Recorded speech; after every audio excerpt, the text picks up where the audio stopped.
ASMR. Et je souhaite vous présenter un tout nouveau projet.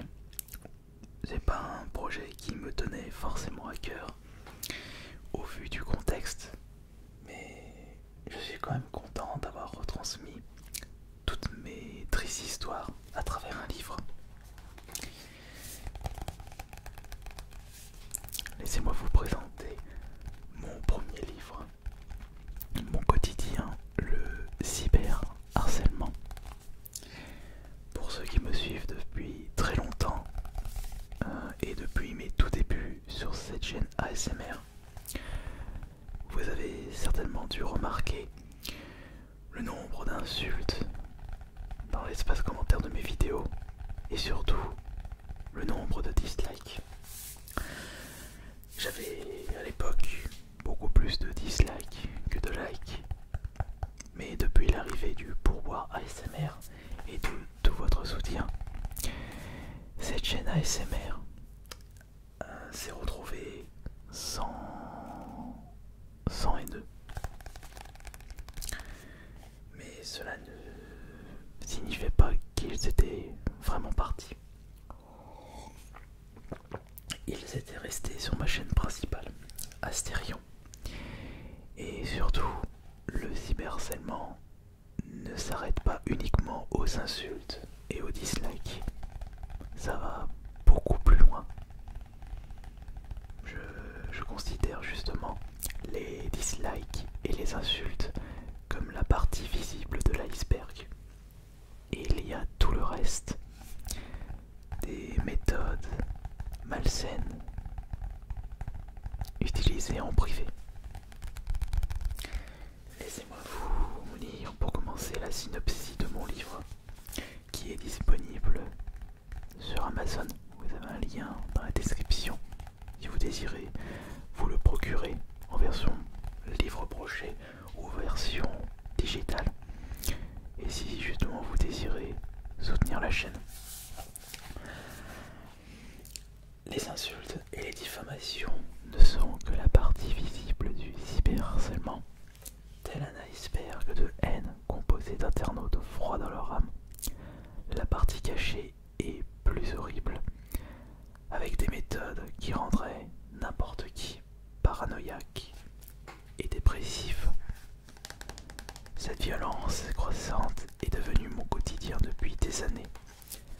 Entre impact psychologique et social, ce livre n'est qu'un bref résumé de ce que j'ai pu subir sur internet et dans la vraie vie. Il faut savoir que je n'ai lu que 2 livres dans ma vie, le tome 2 et le tome 3 d'Harry Potter, et je ne suis pas super fort en français, mais cela ne m'a pas empêché d'écrire un livre où j'ai souhaité vous raconter une partie de ce que j'ai pu subir dans mon cyberharcèlement qui dure depuis des années. Il s'est passé une anecdote que je considère comme celle qui a fait déborder le vase. Et je raconte justement cette anecdote à travers ce livre.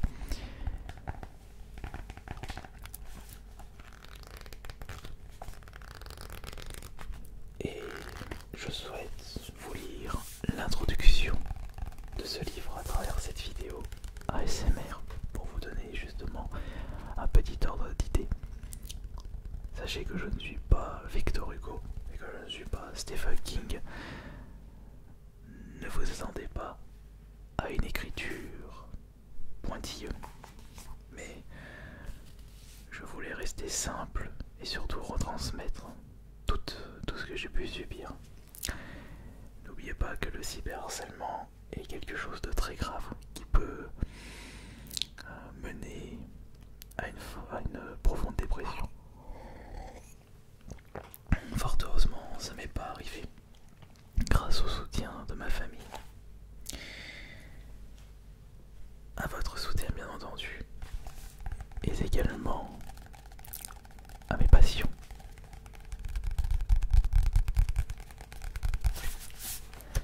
Ce livre est composé de 133 pages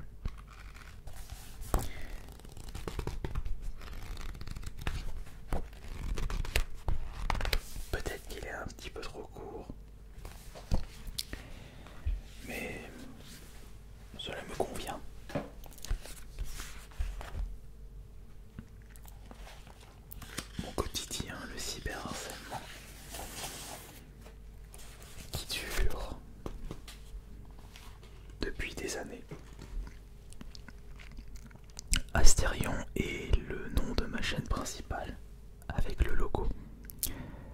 Peut-être que je vous sortirai un livre un peu plus joyeux, un livre où je vous parle d'ASMR. Comment j'ai pu découvrir l'ASMR, ou plutôt expliquer l'ASMR. Ça peut être pas mal ça, mais il me faudra du temps. J'ai passé 2 semaines de travail intensif pour faire ce livre. Ça peut paraître pas beaucoup, mais j'en suis tellement énervé de tout ce que j'ai pu subir que j'avais envie d'écrire ce livre rapidement. Ce qui m'a pas empêché de relire et de voir s'il y avait des détails que je pouvais ajouter. Oui, pour ceux qui ne savent toujours pas, je m'appelle Jonathan Sablot, 34 ans, habitant pour moi, Jallieu. Introduction. Jamais je n'aurais cru un jour écrire un livre. C'est un domaine qui ne m'a jamais intéressé, en plus d'être compliqué à mes yeux. Mais lorsqu'on a une idée en tête et que l'on souhaite faire quelque chose de nouveau, l'envie et la motivation dépassent la difficulté. C'est ce qu'il s'était passé à mes débuts sur YouTube. Je n'avais aucune connaissance dans le domaine du montage, de la vidéo et du son. Mais j'avais les idées et surtout la motivation de partager la plus grande passion de ma vie, les jeux vidéo.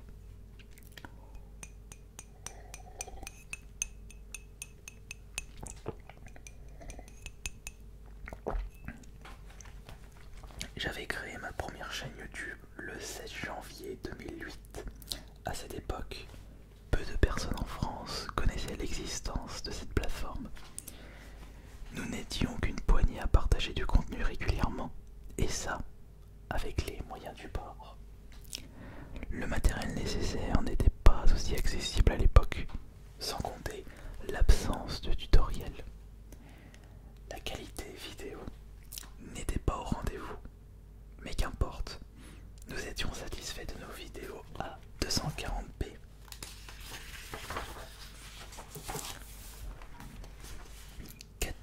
Sans miniature, sans titre afficheur et sans montage, tout en étant suivi par des centaines d'internautes.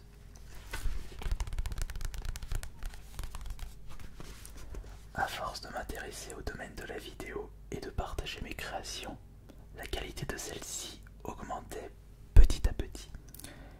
Et il en allait de même pour les abonnés. De plus en plus de personnes suivaient mon aventure avec plus ou moins d'attention. Je recevais tout le temps des commentaires encourageants, positifs et remplis de joie. Un respect mutuel difficile à retrouver aujourd'hui. En y repensant, ça c'est pour la chaîne principale. Mais ce que je suis en train de lire, recevoir tout le temps des commentaires encourageants, positifs et remplis de joie, c'est ce qui se passe depuis quelques mois sur cette chaîne ASMR. Et justement, c'est grâce à vous que j'ai pu retrouver ce plaisir de lire les commentaires. C'est pour cela que je passe beaucoup plus de temps à lire les commentaires de mes vidéos ASMR plutôt que les commentaires de mes 2 autres chaînes YouTube. Car celles-ci sont bourrées d'insultes en tout genre, chose qui n'est pas le cas sur cette chaîne ASMR. Il faut dire que les cyberharceleurs ne peuvent pas être sur tous les fronts. Vous savez, cyberharceler, ça demande du temps, ça demande de l'énergie. C'est triste de dire ça, mais c'est comme ça. On pouvait clairement dire que c'était un monde de bisounours, plein de passion, de gaieté et de respect. Malheureusement, cette ambiance ne pouvait pas durer dans le temps. Avec la popularité grandissante du site, et ça a toujours été le cas. quelque chose devient de plus en plus connu, vous avez justement les personnes toxiques et nuisibles qui s'intéressent à ce domaine. Et pour ceux qui sont sur YouTube depuis plus de 10 ans, vous serez d'accord avec moi qu'il n'y avait pas autant de haine. C'était vraiment tranquille.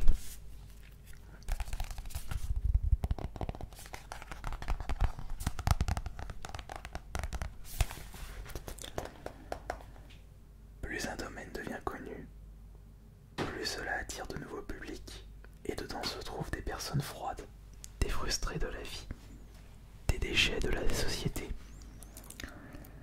des personnes qui n'ont rien trouvé de mieux à faire que de casser les burnes de ceux qui tentent de réussir en partageant ce qu'ils aiment. De plus, ce phénomène a été amplifié avec l'arrivée de la monétisation. En soi, c'est un excellent moyen pour les personnes souhaitant vivre de leurs vidéos sans passer par des entreprises tierces. Aujourd'hui, il est possible pour des vidéastes ASMR de vivre de la passion de la relaxation, juste à travers des vidéos de relaxation simples et relaxantes en même temps. Et ça, on a souvent tendance à oublier, mais YouTube nous permet de vivre de ceci. Mais comme dans tous les domaines, surtout en France, l'argent est tabou. Vivre de ce que l'on aime faire est intolérable aux yeux des perdants. En ce qui me concerne, j'ai commencé à gagner de l'argent à partir de septembre 2012, soit plus de 4 ans après mes débuts. Mes premiers revenus étaient dérisoires. Je ne touchais que 50 € par mois. Je me souviens même de ma joie lorsque j'avais réussi à gagner 200 € en un mois avec mes vidéos. Et peu de temps après, j'avais pu faire ma première vidéo ASMR, la découverte du collecteur d'Alan Wake, même si bien avant j'avais fait une tentative de vidéo ASMR qui malheureusement n'est plus disponible sur ma chaîne principale, ce que je trouve fort dommage, où je ne faisais rien, je mangeais juste un petit biscuit tout en tapant sur le clavier de mon PC. Ça c'était vraiment le tout début.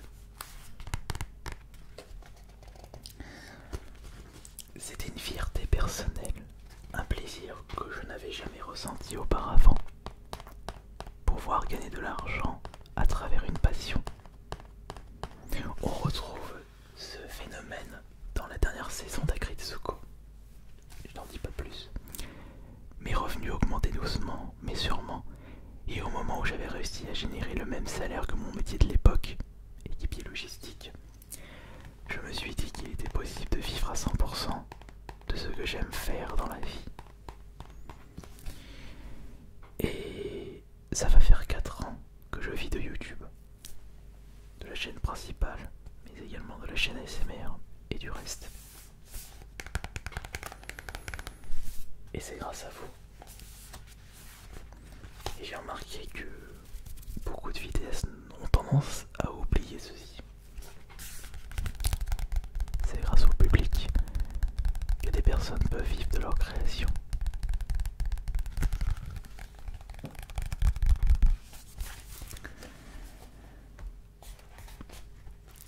À mon travail, à mon domicile et même dans mes rêves, je pensais à tout ce que je peux.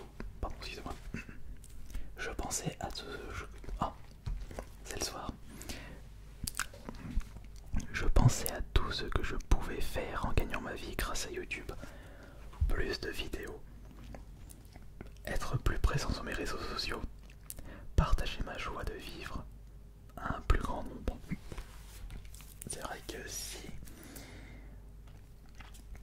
j'étais encore dans mon ancien métier, je ne pense pas que j'aurais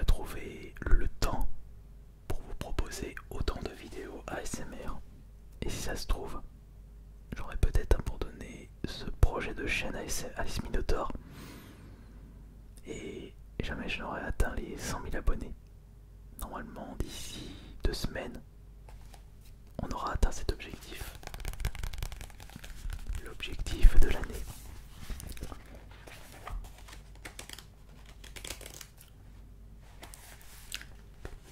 Ma motivation avait atteint un stade tellement grand que je pensais impossible de perdre mon éternel sourire.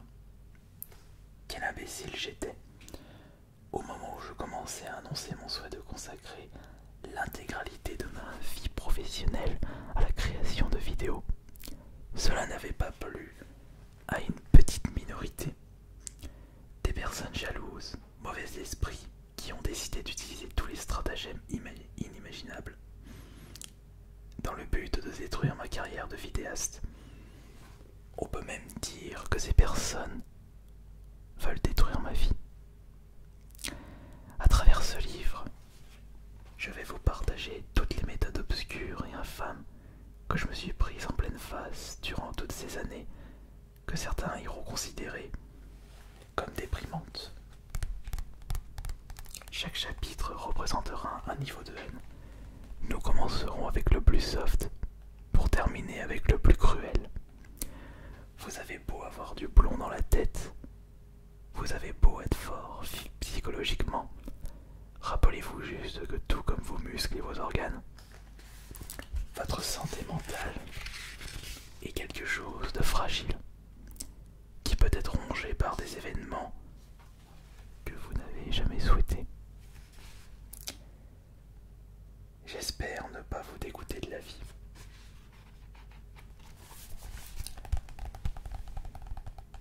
C'était l'introduction de mon livre, mon quotidien, le cyberharcèlement. Vous avez 133 pages racontant mes anecdotes, des anecdotes que je ne souhaite à personne.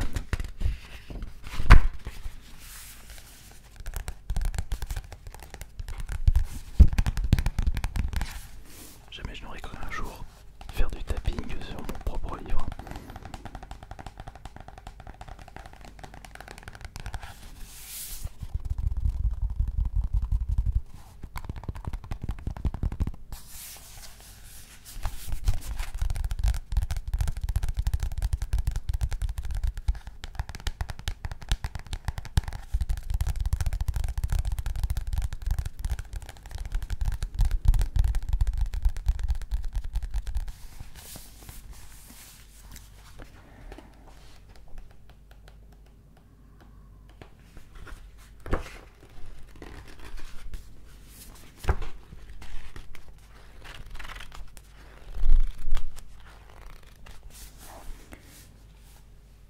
Peut-être que plus tard je pourrais vous proposer un livre façon audio avec justement les micros ASMR, le rendu peut-être plus que correct, qui sait.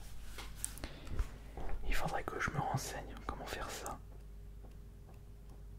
et voir si c'est bien. Je pense que vous êtes beaucoup à être d'accord sur ce livre auto, mais après, est-ce que j'utilise, enfin, est-il préférable d'utiliser le soft spoken ou plutôt les chuchotements? À voir.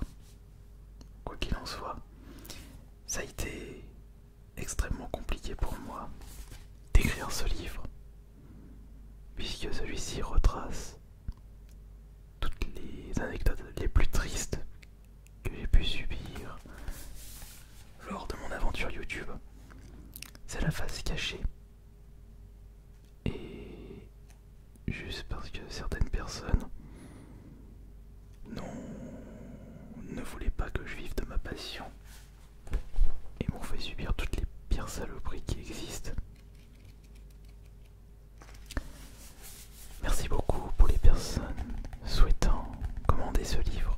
Vous avez le lien Amazon dans la description de cette vidéo. Et n'hésitez pas les commentaires. C'était Esmiotor, votre vidéaste préféré, ASMR français. Je continuerai à vous relaxer régulièrement, puisque même si cela vous plaît énormément, ça me fait plaisir de